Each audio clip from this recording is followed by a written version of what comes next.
there can be high stress points at adjoining features. Fillets can help reduce this stress. Take a look at this example in Tinkercad. We're going to draw two connecting shapes that create an unsupported wall.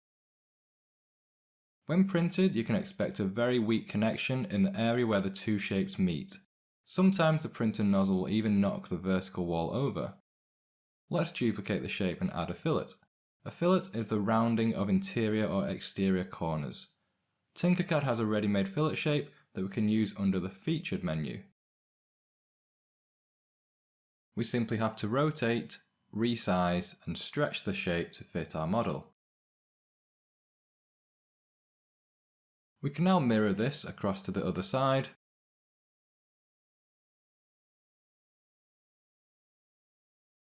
And it's time to 3D print both models to see the results.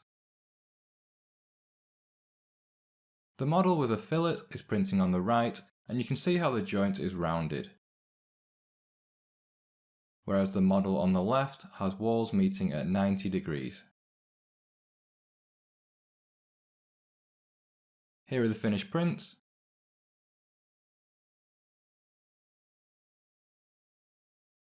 And here you can see that the unsupported wall snaps quite easily. And the wall with the fillet holds with much more strength. Let's say you're designing a compartment box for classroom supplies. By adding fillets to the joints, you can increase the strength of the model. And these same principles can be applied to a whole range of different models.